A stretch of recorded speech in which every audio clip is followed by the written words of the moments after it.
Hello दोस्तों, कैसे हो आप सब। Welcome back to my channel P.R education.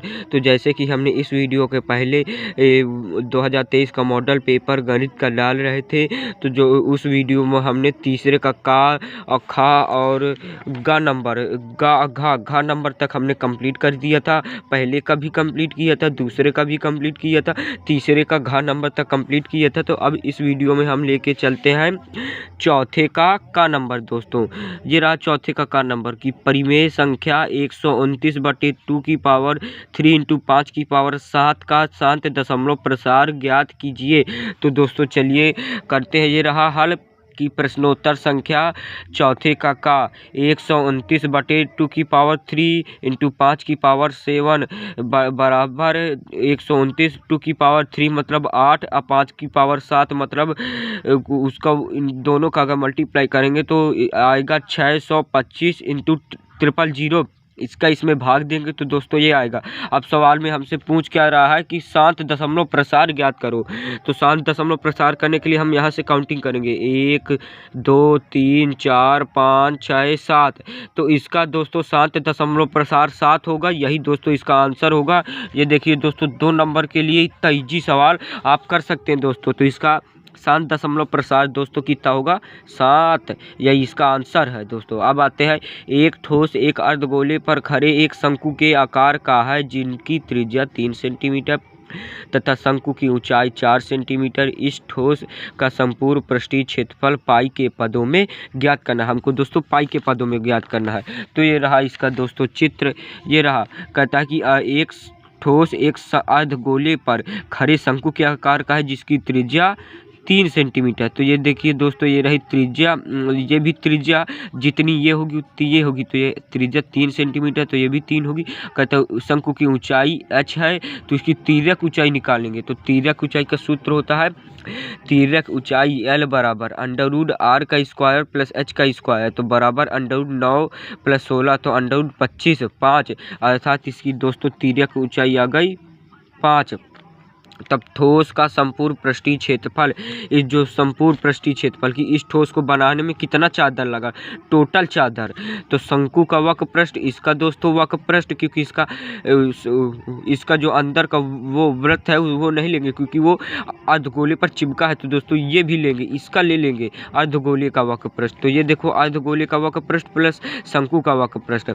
तो अर्धगोले का वक्र पृष्ठ होता है πrl + 2πr²। तो बराबर πr L + r। तो 3 पाई, r का मतलब मान है 3, r का मान 3 पाई, L का मान है 5, r एक r का मान होता है 3 तो 2r 2 3 6 तो 5 6 11 तो 11 3 33 पाई। यही दोस्तों इसका आंसर होगा। तो कह रहा है पाई के पदों में, अगर पाई के पदों में कह रहा है तो पाई देखिए 33 पाई के पदों में आंसर। अगर पाई के पदों में ना कहता तो पाई का मान रख देते 22/7, उससे काट पीट के आंसर आ जाता।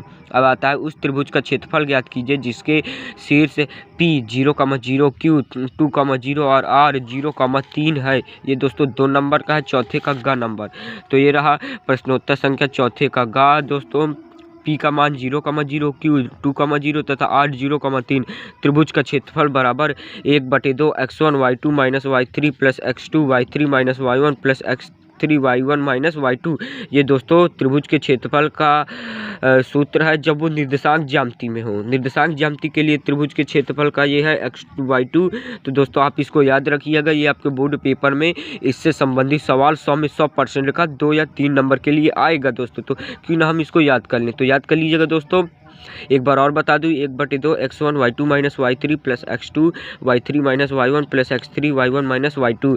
तो बराबर 1/2 x1 का मान 0 0 y0 का मान 0 ये रखे 3 रखे, x2 का मान ये रखा 2, y3 का मान 3 और y2 y1 का मान 0 3,0। इसी तरह x3 का मान 0 और y1 y3 y1 और y2 0,0 0,0 दोस्तों। तो ये 1/2 ये 0 है तो 0 में मल्टीप्लाई होगा तो 0 होगा और 3 में जीरो गए तो 3, 3 दूनी 6 और जीरो में जीरो ये अच्छा है। तो 1/2 इंटू 6, 2 से 6 कटा है तो 3 आएगा, अर्थात दोस्तों इसका 3 आएगा। और दोस्तों ये इकाई मत लगाना भूलिएगा, क्योंकि ये निर्देशांक ज्यामिति में जब हम किसी दो बिंदु के बीच की दूरी निकालते हैं तो उसके लिए इकाई का प्रयोग होता है।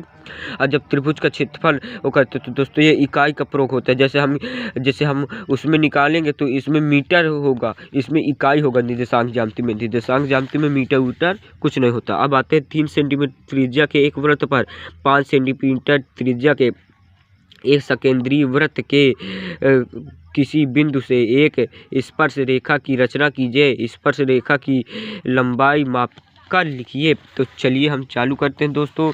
ये हमारी एक कॉपी ख़त्म हो गई। ये रहा प्रश्नोत्तर संख्या चौथे का ग नंबर। तो पहले दोस्तों हम बिंदु ओ को 3 सेंटीमीटर का हम पहले वृत्त खींचेंगे, फिर बिंदु ओ को मानकर 5 सेंटीमीटर का वृत्त खींचेंगे दोस्तों। फिर ओ पी है तो ओ पी का दोस्तों हम मध्य बिंदु आरेख करेंगे। तो इससे लंगड़ा प्रकार से पहले यहाँ कट लगाया, फिर यहाँ कट लगा, और फिर उसी लंगड़ा उसी चाप से मिटारेंगे नहीं उसको चाप, फिर यहाँ से लगाएंगे, फिर यहाँ से लगाएंगे। तो इनका दोस्तों मध्य बिंदु ये आ गया। तो दोस्तों इसका मध्य बिंदु कितना होगा, जब ये पूरी 5 है तो मध्य बिंदु इसका 2.5 ही होगा, 2.5 ही होगा। तो इधर से इधर 2.5 सेंटीमीटर का चाप लगाएंगे दोस्तों, वृत्त खींचेंगे। तो ये देखिए इस वृत्त पर यहाँ पर लाइन मतलब टच हो रही है और यहाँ पर टच हो रही है। तो इससे इसके बीच में हम लाइन खींचेंगे और इससे इसके बीच में लाइन खींचेंगे और इससे इसके बीच में लाइन खींचेंगे और इससे इसके बीच में लाइन खींचेंगे। अब चलिए हम रचना की है तो रचना हम पढ़ते हैं। पहला, ओ को केंद्र मानकर 3 सेंटीमीटर, ओ को केंद्र मानकर 3 सेंटीमीटर तथा 5 सेंटीमीटर का सकेंद्रीय वृत्त खींचा। दोस्तों जो आप यहाँ करते हैं वही लिखते हैं। जैसे हमने वृत्त खींचा, ये भी वृत्त खींचा तो यही लिखेंगे। अब आता है फिर ओपी का मध्य बिंदु आरेख कीजिए। ओपी का मध्य बिंदु आरेख निकाला, सॉरी कीजिए नहीं, तो ओपी ये रहा। ओपी का दोस्तों मध्य बिंदु निकाला, आरेख द्वारा निकाला, लंगड़ा प्रकार द्वारा निकाला। ओपी के मध्य बिंदु से एक वृत्त खींचा जिसकी त्रिज्या 2.5 सेंटीमीटर। जब ओपी का मध्य बिंदु 2.5 ही होगा तो 2.5 की त्रिज्या मान करके एक वृत्त खींचा। फिर बिंदु पी से वृत्त के एक स्पर्श रेखा खींची, बिंदु पी से वृत्त के स्पर्श रेखा खींची जहाँ वृत्त ये होता है। फिर ओ से आर को मिलाया, फिर ओ से आर को मिलाया। अगर हमने इनको भी मिलाया तो इनको भी मिलाना पड़ेगा। तो दोस्तों ये लीजिए, चौथे का ग नंबर आपका कंप्लीट कोर्स हो गया, कंप्लीट हो गया। ये रहा दोस्तों चौथे का ग नंबर 3 सेंटीमीटर ये। तो इसका आपको 2 नंबर मिल जाएंगे अगर आप करेंगे। और ये रहा है आपका इंग्लिश वर्जन। अब आते हैं दोस्तों पाँचवें का नंबर, सभी खंड कीजिए। पाँचवें का नंबर, समीकरण x - 1/x बराबर 3, x डज नॉट इक्वल 0 के मूल है। तो ये रहा इसका आंसर दोस्तों। प्रश्नोत्तर संख्या 5वें का यहाँ मत देखिएगा, ये दोस्तों मेरा गलत हो गया तो यहाँ से करिएगा। x - 1/x, ये प्लस का 3 है, इस तरफ आएगा माइनस की 3, इसके बट्टे में 1 लगा दिए, इसके बट्टे में 1 लगा दिए। इनका एलसीएम लिया तो x आया, तो 1 का x में तो x स्क्वायर, 1 का x में तो 1, 1 का 3x में तो x, x का 3 में तो 3x। तो इसका आंसर आया एक्स स्क्वायर -1 माइनस 3x बटे x बराबर 0। करणीय गुणा किया तो x का 0 में होगा तो 0, 1 का इसमें होगा तो 1। और दोस्तों एक्स स्क्वायर -3x - 1 बराबर 0। इसको दोस्तों हम श्रीधराचार्य से सूत्र, पहले इसको ax square plus bx minus वो ax square plus bx plus c बराबर 0 से हमने तुलना की। तो a का मान आ गया 1, b का मान आ गया -3 और c का मान आ गया -1।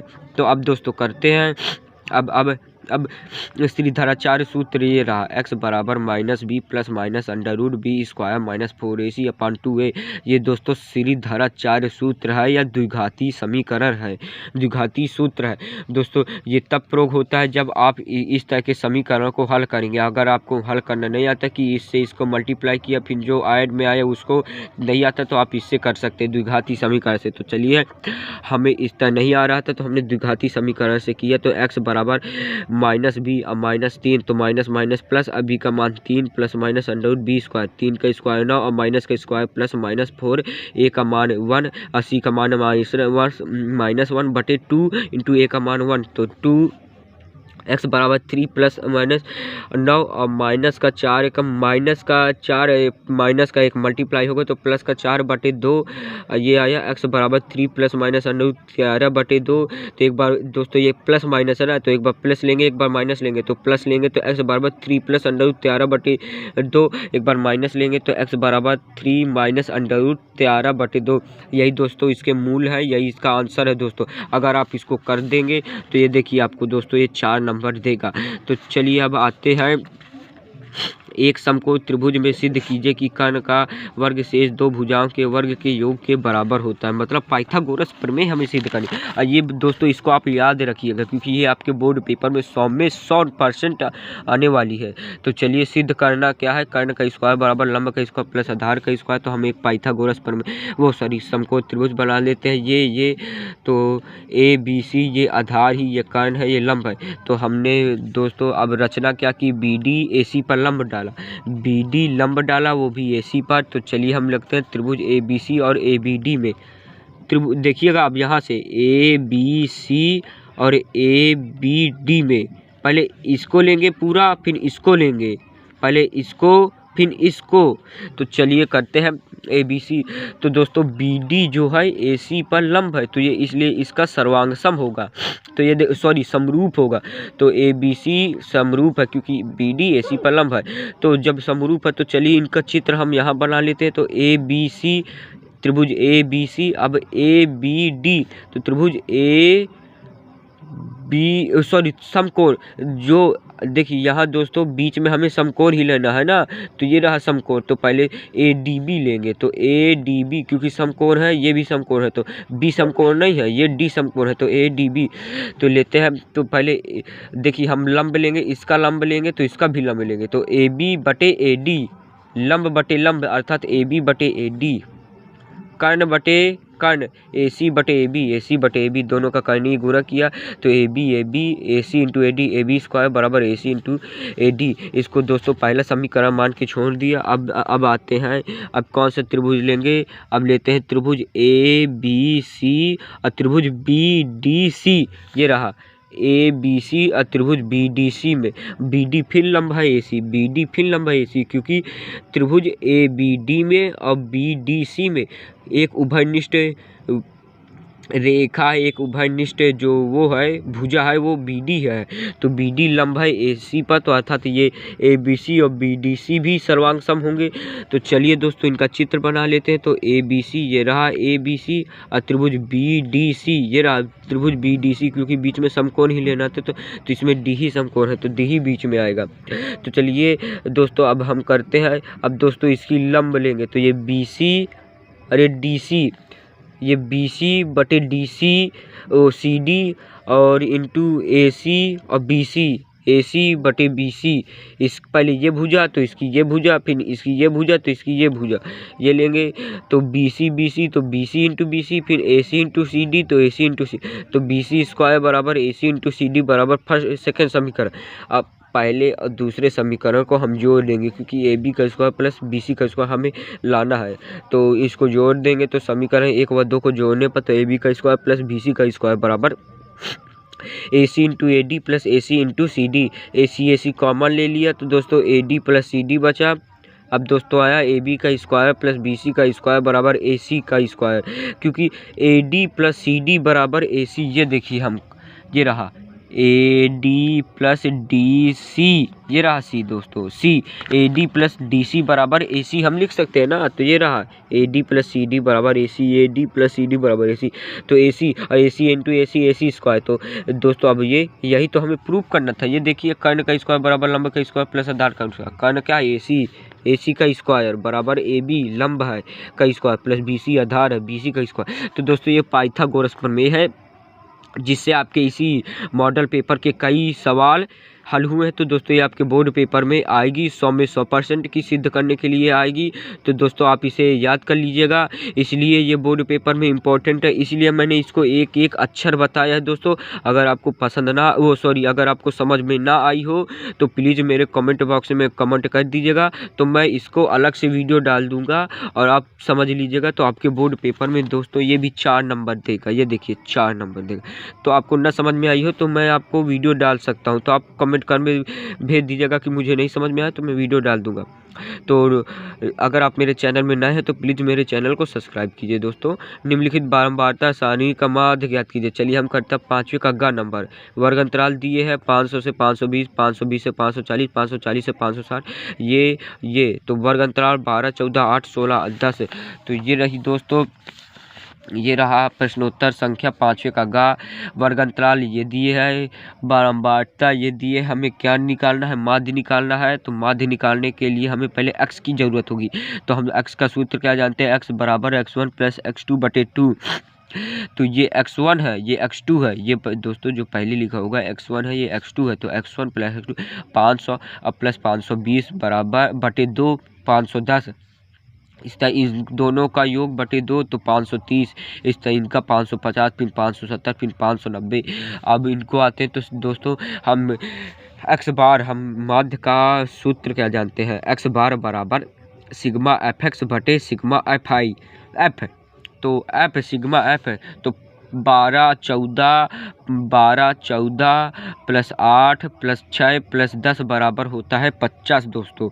अब दोस्तों अब आते हैं ये एच का कोई महत्व नहीं है, तो चलिए हम बता देते हैं एच कैसे निकालते। तो 520 में हमने 500 को घटा दिया तो 20 आएगा, चाहे आप जिसको घटा लीजिएगा तो 20 ही आएगा दोस्तों। तो एच का माध्य में कोई महत्व नहीं होता, तो इसलिए हमने ऐसे निकाल दिया है आपके समझने के लिए। अब हमें सूत्र में पूछ क्या रहा है, सिग्मा एफ एक्स अर्थात एफ इंटू एक्स का मल्टीप्लाई करेंगे, जो आएगा तो उनका योग। तो 510 में 12 का करेंगे तो 620, 6120। इस तरह इसका करेंगे तो 7420, 44 3420, 5900। अब आंसर में पूछ रहा है सिग्मा एफ एक्स, तो इन दोनों को योग कर देंगे तो आएगा 27260। अब माध्य बराबर x बार बराबर दोस्तों हम फार्मूला जानते हैं, सिग्मा एफ एक्स बटे सिग्मा एफ। तो सिग्मा एफ एक्स का मान 27260 बटे 50, इससे इसे कट गए दोस्तों। इसका आंसर आएगा 545.2। यही दोस्तों आंसर। अगर आप इसको कर देते तो आपके 4 नंबर फिक्स। अब आती है दोस्तों ये यहाँ 5वें का घ नंबर। घ में 2 है, sine 60 cos 30 minus sine 30 cos 60 बराबर 1/2 हमें सिद्ध करना है। तो चलिए हम चालू करते हैं। प्रश्नोत्तर संख्या 5वें का घ पहला है दोस्तों, sine 60 cos 30 minus sine 30 cos 60 बराबर 1/2 हमें सिद्ध करना है दोस्तों। तो चलिए टेकिंग लेफ्ट हैंड दोस्तों, टेकिंग LHS में हम साइन 60 का मान √3/2, कॉस 30 का मान √3/2 माइनस साइन 30 का मान 1/2 और कॉस 60 का मान 1/2। ये आपको याद करना पड़ेगा। तो √3 का √3 में मल्टीप्लाई करेंगे तो 3, 2 का 2 में करेंगे तो 4 माइनस 1 का 1 में 1, 2 दूनी 4। इसका एलसीएम लेंगे तो 4, इसका ये तो 3 माइनस 1 तो 2/4, 2 का 1 और 2 से करेंगे तो 1/2। हेंस प्रूफ ये लीजिए दोस्तों, प्रूफ हो गया। अगर आप इसको कर लेते हैं तो आपके 2 नंबर फिक्स है। अब आता है 5वें का घ का दूसरा number, tan 52 tan 60 tan 38 tan 30 बराबर 1 आपको सिद्ध करना है। तो चलिए हम चलते हैं। ये रहा आपका दोस्तों प्रश्नोत्तर संख्या पहले का ग का दूसरा, tan 52 tan 60 tan 38 tan 30 बराबर 1 टेकिंग LHS। तो tan 52 अब हम जानते हैं कि 52 और 30 को जोड़ देंगे तो 90 आएगा। तो इन दोनों को इकट्ठा कर लिए तो 52 38 और 60 30। तो दोस्तों और 60 और 30 को भी जोड़ेंगे तो 90 आएगा। तो tan 52 को हम क्या लिख सकते हैं, 90 माइनस 38।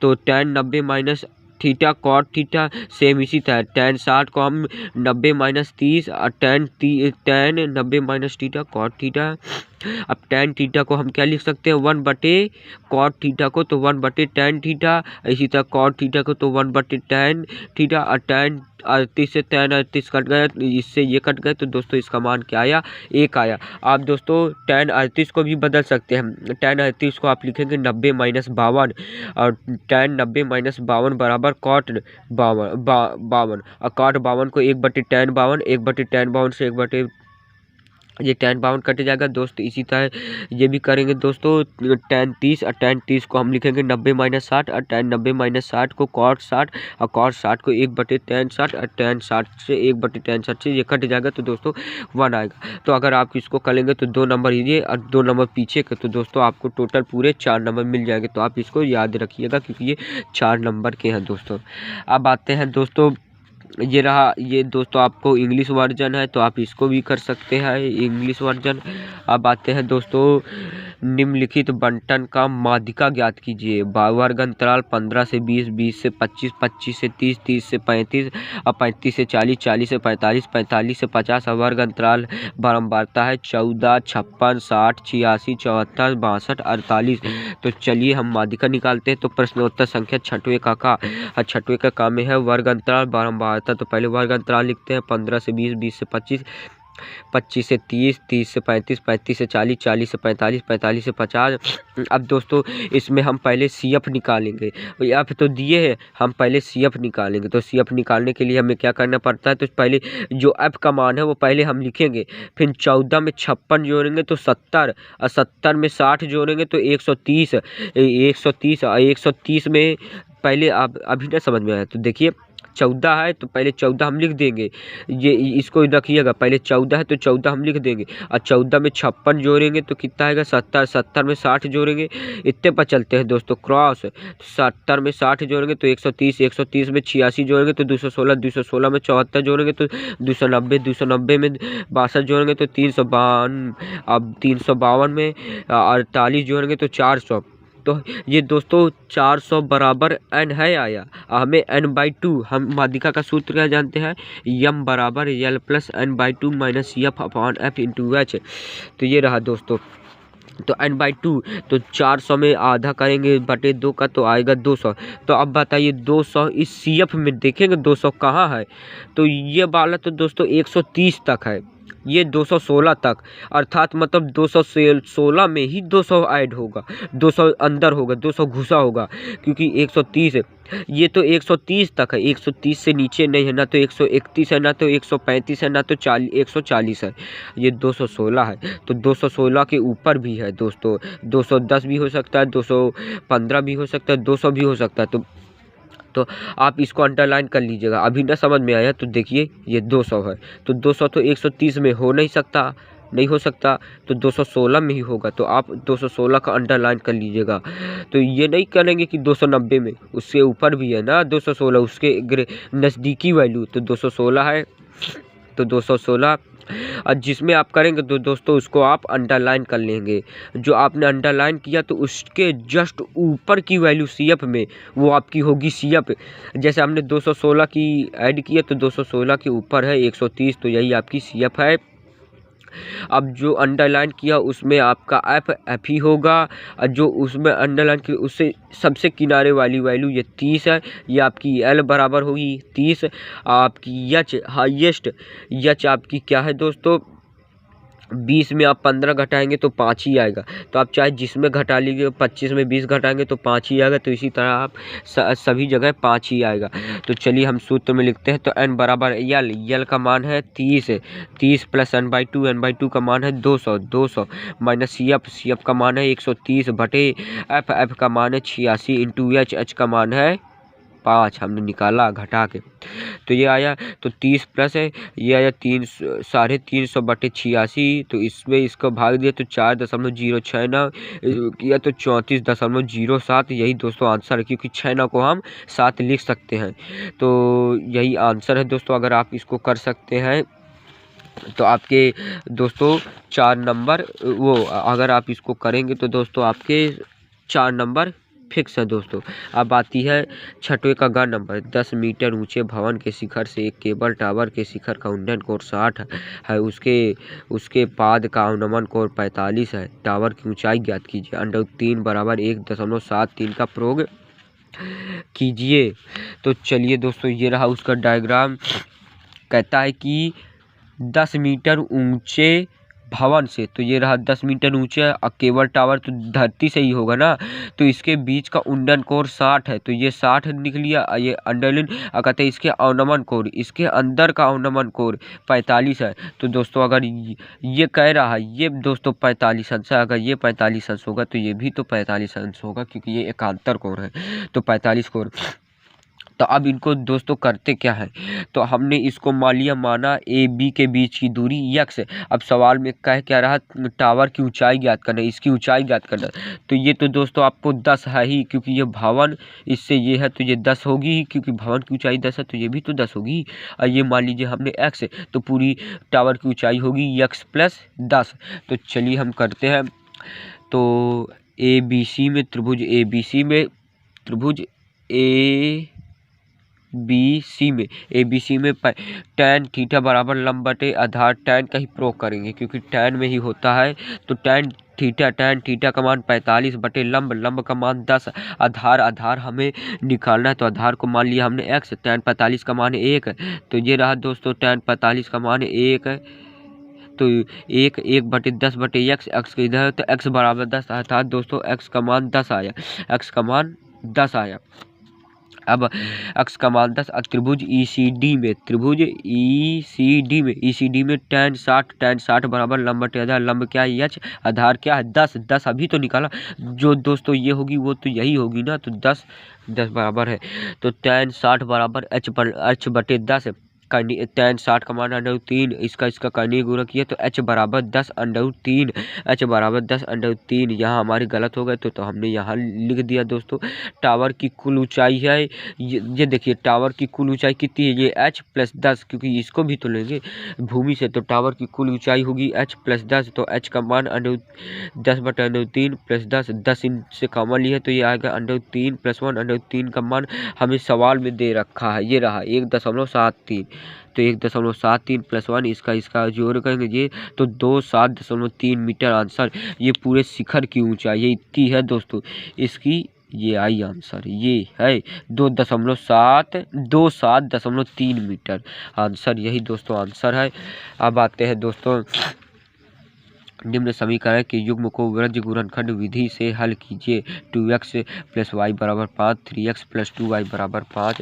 तो ये रहा दोस्तों वज्र गुणनखंड प्रश्नोत्तर संख्या 2x, ये इसको समीकरण 1, इसको समीकरण 2। तो पहले x, अगर आप x को लिखेंगे तो x को पहले ढकेंगे, तो y का मान है 1, अब इस y का मान है 1, इस y का मान है 2, तो ये y का मान 1 और 2, और ये प्लस का 5 है, इस तरफ आएगा तो माइनस का 5, ये प्लस का 8 है, इस तरफ आएगा माइनस का 8। इसी तरह ये अब y का करेंगे तो y जिसका करेंगे तो पहले x का करेंगे, पहले x का फिर y का फिर 1 का। तो y का करेंगे तो इसको ढक लेंगे, इसको y को ढक लेंगे तो x के इधर ही से लेंगे, तो -1 का मान होगा -5 -8, क्योंकि ये प्लस का 5 है, इस तरफ आएगा तो माइनस का 5, ये भी -8 बराबर 0 ये भी हो जाएगा। तो ये अब इधर का 2 और 3 इसको ढकेंगे, तो पहले इसको लेंगे फिर इसको लेंगे, और फिर इसको 1 वाले को ढकेंगे। जब 1 का मान रख रहे हैं तो 1 वाले को ढकेंगे, तो ये 2/3 1/2 ये आएगा। x का मान आ गया, y का मान आ गया, 2 का मान आ गया। पहले दोस्तों इसका हम मल्टीप्लाई करते हैं, तो बीच में माइनस का चिन्ह, फिर इन दोनों का मल्टीप्लाई, तो इनका मल्टीप्लाई किया तो -1 माइनस का चिन्ह, और 2 5 10 है, तो -10 आ गया। तो minus plus the same condition इसी तरह किया, 5 3 15 माइनस का ये, तो प्लस का 16, 2 दूनी 4 और 3 कम 3 माइनस के 3। तो इनको पहले 1 2 तीसरा समीकरण मान लिया, फर्स्ट सेकेंड थर्ड।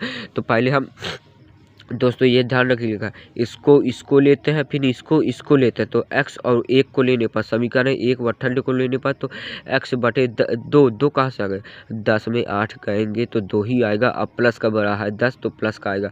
अब 1 4 में 3 कहेंगे तो 1, x ये करने गुणा किया तो x बराबर 2 आ गया दोस्तों। और इसको लेंगे, दूसरा और तीसरों को लेंगे तो दूसरा तीसरे में तो y बटे 1 बराबर 1 बटे 1, तो y का मान में 1, इसका तो 1, ये y का मान आ गया। तो दोस्तों वज्र गुणनखंड विधि से x का मान भी आ गया, y का मान भी आ गया। तो दोस्तों अब आते हैं, चलिए करते हैं 5 सेंटीमीटर, 6 सेंटीमीटर तथा 6.5 सेंटीमीटर भुजाओं वाले एक त्रिभुज की रचना कीजिए। इस त्रिभुज के समरूप एक अन्य त्रिभुज की रचना कीजिए जिसकी भुजाएं पहले त्रिभुज की संगत भुजाओं की 2/3 गुनी है। तो ये रहा दोस्तों प्रश्नोत्तर संख्या 6वें का गा। तो दोस्तों पहले आपको पहले हमने क्या लिखा, सर्वप्रथम 6 ये रहा दोस्तों आपका डायग्राम इस पेज में बना है।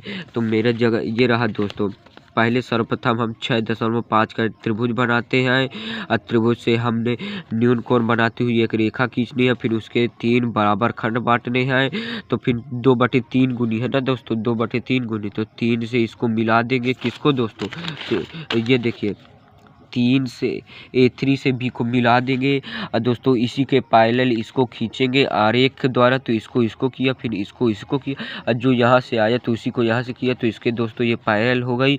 अब ये तो बने ही है, तो अब इसके दोस्तों पैरेलल यहाँ से खींचनी है 2 से यहाँ तक। तो इसी को सेम करेंगे, इसको पहले यहाँ से किया तो फिर इसको यहाँ से किया और फिर यहाँ से किया तो पहले यहाँ से किया, फिर तो इसके पैरेलल दोस्तों ये बन गई दोस्तों, यही 2/3 गुनी हो। तो चलिए हम रचना में क्या लिखते हैं। तो दोस्तों पहले आपको डायग्राम बनाना, तो हमने पहले लिख लिया है फिर डायग्राम बनाया है। तो दोस्तों क्योंकि मेरे में जगह नहीं थी तो हमने डायग्राम यहाँ बनाया है। तो पहले आपको डायग्राम बनाना है फिर लिखना है। तो चलिए पहला सर्वप्रथम 6.5 सेंटीमीटर, 6 सेंटीमीटर तथा 5 सेंटीमीटर का त्रिभुज बनाया था ना, देखा है आपने, तो बनाया। और दूसरा फिर ए से न्यून कोण बनाती हुई नीचे की ओर AD रेखा खींची। ये रही दोस्तों AD रेखा, न्यून कोण बनाती हुई AB से नीचे की ओर न्यून की ओर बनाती हुई AD रेखा खींची। अब AB लाइन के 3 बराबर खंड किए, A1 A2 A3 किया, 3 बराबर खंड A1 A2 A3, ये 3 बराबर खंड किए। अब आता है A3 से B को मिलाए तथा A3B के समांतर AF2 रेखा खींची। तो ये रहा दोस्तों A3 से AB को मिलाया तथा A2 से A3B के समान, ये देखिए पहले A3B को ये रहा A3 से B को मिलाया, फिर A3B के समांतर A2F रेखा खींची। अब सेम कंडीशन 5 BC के रेखा के समांतर FG रेखा खींची जो 2/3 गुनी को दर्शाती है। तो BC के समांतर हमने FG रेखा खींची जो 2/3 को दर्शाते। दोस्तों आपको रचनाएं में मैंने यहाँ रचनाएं 5 लिखी है, आपको 5 लिखना है, आप 4 लिख के नहीं आएंगे क्योंकि एग्जामिनर आपके नंबर काट सकता है। ये देखिए दोस्तों 4 नंबर का है तो कुछ तो लेके जाएगा ही। तो दोस्तों आप इसको 5 रचनाएं लिख के आइएगा ताकि आपको एग्जामिनर अच्छे नंबर दे। अगर आपने 3-4 लिखा तो आपको एग्जामिनर नंबर नहीं देगा, 2-3 काट लेगा। चलिए अब चलते हैं दोस्तों, ये रहा हिंदी वर्जन। ये रहा दोस्तों आखिरी के क्वेश्चन जो आपको पेपर में 6% का लिख के जाएंगे, ये अथवा वाले हैं, आप चाहे इसको कर सकते हैं या तो आप इसको कर सकते हैं। तो हमने इसको किया, 2 संख्याओं के वर्गों का अंतर 180 है, छोटी संख्या का वर्ग बड़ी संख्या का 8 गुना है, दोनों संख्याएं ज्ञात कीजिए। तो चलिए दोस्तों चालू करते हैं। ये रहा प्रश्नोत्तर संख्या 7वें का माना बड़ी संख्या x छोटी संख्या y। तो देखिए 2 संख्याओं के वर्गों का अंतर 180 है, तो और छोटी संख्या का वर्ग बड़ी संख्या का 8 गुना है। तो छोटी संख्या y का वर्ग बड़ी संख्या का 8 गुना है, दोनों बराबर है, तो इसको मान लिया समीकरण 1। अब दोनों संख्याओं के वर्गों का अंतर 180 है अकॉर्डिंग टू क्वेश्चन। तो दोनों संख्याओं के वर्ग, तो पहले बड़ी संख्या माइनस छोटी संख्या का वर्ग, इसका वर्ग बराबर 180। तो वाई स्क्वायर का मान हम जानते कितना 8x लिखा वाई स्क्वायर की जगह, ये प्लस का है माइनस। अब दोस्तों ये आपको क्या बन गया, आपका शुद्ध समीकरण बन गया। तो x स्क्वायर 180 में इसका मल्टीप्लाई करेंगे 180 में x का, तो 180 x स्क्वायर ऐसी कौन सी संख्या, तो ये ऐसी संख्या है कि जोड़ने घटाने पर 8 आएगी और मल्टीप्लाई करने में 180। तो माइनस का 8x प्लस 10x, माइनस का 8x में प्लस 10x को जोड़ेंगे तो माइनस का 8x आएगा, कर लीजिएगा। इसका इसमें मल्टीप्लाई करेंगे तो माइनस का 10 180 x स्क्वायर, तो वही है। अब दोस्तों x स्क्वायर इन दोनों में और इन दोनों में आपको क्या कॉमन दिख रहा है, इसमें x कॉमन दिख रहा है, इसमें आपको 10 कॉमन दिख रहा है। तो ये देखिए हमने सेम यही किया, इनसे x कॉमन लिया तो x माइनस 18 बचा, इससे 10 कॉमन लिए तो ये बचा। अब दोस्तों इन दोनों में से क्या कॉमन है, तो x माइनस 18 कॉमन है, तो x माइनस 18 ले लिया, ये x प्लस 10 बचा बराबर 0, x माइनस 18 बराबर 0 तो x बराबर 18, x प्लस 10 बराबर 0 तो x बराबर माइनस 8 10 सॉरी तो माइनस 10, ये माइनस की संख्या तो माइनस की लेंगे नहीं, अर्थात आपको प्लस की लेनी, प्लस की मतलब 18। तो चलिए यक्स का मान समीकरण 1 में, तो वाई स्क्वायर बराबर 8 इंटू 8, ये देखिए वाई स्क्वायर बराबर 8 इंटू एक्स, एक्स का मान है 18 तो एक्स की जगह 18 लिखेंगे तो 18 8 144। अब वाई बराबर वाई स्क्वायर बराबर 144, 144 किसका वर्ग होता है 12 का, तो वाई बराबर 12, तो एक्स का मान आपका 8 आया, वाई का मान 12 आया। तो दोस्तों अगर आप इसको कर लेंगे तो आपको 6 नंबर मिलेंगे, मतलब पूरे बोर्ड पेपर के 6 सब्जेक्ट में आपको 1% मिलेगा दोस्तों। तो इसलिए आपको इनको हकीकत से कीजिएगा, अच्छे से कीजिएगा। ये तो दोस्तों 2-3 पेज का है, आप इसी को कीजिएगा, यह शायद सरल है।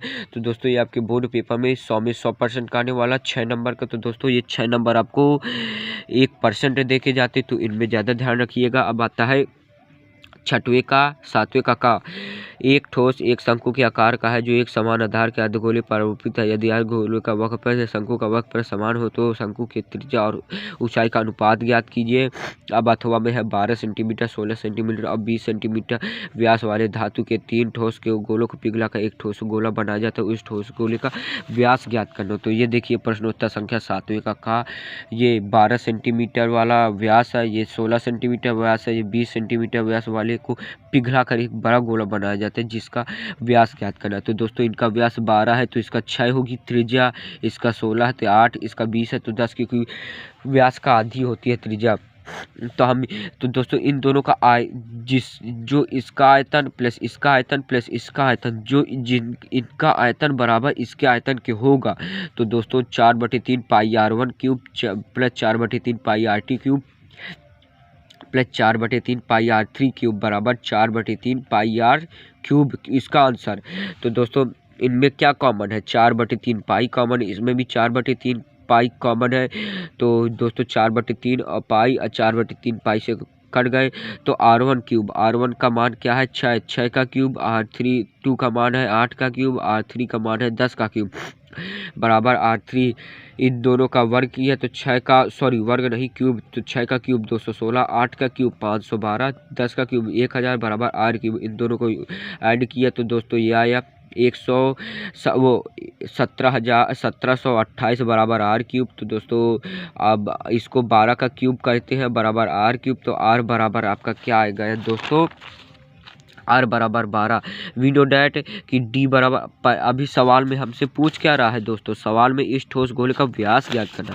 तो वी नो डैट क्या नो डैट d बराबर 2r, तो d बराबर r की जगह 12, तो 12 दूनी 24, तो d का मान 24। यही दोस्तों आंसर, अगर आप इसको करेंगे तो आपके 6 नंबर फिक्स। तो थैंक यू, धन्यवाद दोस्तों। अगर आपको वीडियो पसंद आए तो लाइक कीजिए, अगर आप मेरे चैनल में नए हैं तो प्लीज़ मेरे चैनल को सब्सक्राइब कीजिए। और दोस्तों जो मैंने इसके पहले वीडियो बनाया है तीसरे के, दोस्तों जो मैंने इस वीडियो के पहले वीडियो बनाया है तीसरे के ग नंबर तक, तीसरे के ग नंबर तक जो सवाल, तीसरे के ग नंबर तक के जो सवाल है वो दूसरे वीडियो में है, जो पहले इसके वीडियो बना चुका हूँ। तो ये तीसरा नंबर का पूरा है, ये दूसरे नंबर के भी पूरे उसी वीडियो में है दोस्तों। अब पहले नंबर के जो बहुविकल्पी हैं वो भी आपके उसी वीडियो में है दोस्तों, पहले वीडियो में। अगर आपने वो वाला वीडियो नहीं देखा तो प्लीज़ मेरे चैनल में जाके वो वाला वीडियो देखें, फिर ये वाला वीडियो देखें, क्योंकि पहले उनका वो है, पहले वो वाले वीडियो में दोस्तों पहले से 3 नंबर तक है और इस वाले वीडियो में 3 नंबर से 7 नंबर तक है। तो टोटल पहले से 7 नंबर तक के सवाल आपके फिनिश हो गए, जो कि बोर्ड पेपर में आपके आने की संभावना है। अब दोस्तों अगर आप मेरे चैनल में नए हैं तो प्लीज़ मेरे चैनल को सब्सक्राइब कीजिए और लाइक कीजिए। अगर आपको वीडियो पसंद आया हो तो तमाम दोस्तों में शेयर कीजिए ताकि उनका भी कुछ ना कुछ भला हो। तो दोस्तों जो मैंने कहा कि वो वाला वीडियो आपने ना देखा हो तो प्लीज़ मेरे चैनल में जाकर वो वाला वीडियो देखिएगा, जो 1 से 3 नंबर तक है। एक में है बहुविकल्पी, दूसरे में है अति लघुत्तरीय, तीसरे में है लघुत्तरीय, इसी तरह सेम इसमें भी है। तो दोस्तों 4 से 7 सॉरी 4 नंबर से 7 नंबर तक इस वाले वीडियो में करा। जो सेकेंड वाला वीडियो जो आप देख रहे हैं इसमें पहले वाले वीडियो में, तो अगर आपने पहले वाला वीडियो नहीं देखा तो प्लीज़ मेरे जाके दूसरे वाले वीडियो में प्लीज़ देखिए।